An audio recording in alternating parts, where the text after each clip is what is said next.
ফজরের নামাজটা পড়ে এসে এক পাতা কোরআন তেলাওয়াত করেন। আচ্ছা, এক পাতাও না পারেন, অন্তত কুল হুয়াল্লাহটা পড়েন। অন্তত আল্লাহকে বলতে পারবেন, আল্লাহ আমি কোরআনটাকে স্পর্শ করার চেষ্টা করেছি, ভালো করে পড়তে জানি না, কিন্তু পড়ার চেষ্টাটা করেছি বানান করে হলেও। আর মনে রাখবেন, যেই ছাত্র চেষ্টা করে টিচার কখনো তাকে আঘাত করে না, বরং তার উপর আরো খুশি হয় যে আমার ছাত্র না পারলেও অন্তত কি করেছে, চেষ্টা করেছে। আল্লাহ পাক আমাদের সবাইকে চেষ্টাকারী বান্দা বানার তৌফিক দান করুন। আমার কথায় কি কেউ কোনো কষ্ট পাচ্ছেন? তাহলে এবার একটু খেয়াল করেন, জান্নাতে যেতে গেলে সওয়াবের দরকার, জাহান্নামে গুনার দরকার।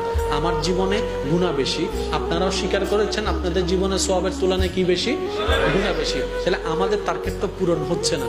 কেন? আমাদের জান্নাতে যাওয়ার মতো সওয়াব আমার কাছে নাই। আপনারটা আপনি বলেন, আপনাদের কাছে আছে?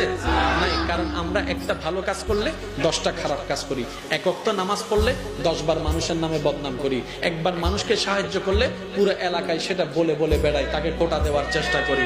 কোনোভাবে একটা বার গর্ত থেকে তুললে এই গর্ত থেকে তোলাটা আজীবন তাকে আমরা কথা শুনাইতেই থাকি, কোনো না কোনো ভাবে আকারে ইঙ্গিতে, এমনকি চোখে হলো মানুষকে একটু ডিমোটিভেট করার চেষ্টা করি, অপমান করার চেষ্টা করি। শেষ কথাটা যেটা বলার জন্য আমি আজকে এতটুকু পর্যন্ত আসছি, ওই রবকে খুশি করার হাজারটা মাধ্যমের একটা অন্যতম মাধ্যমের নাম হচ্ছে ধৈর্য।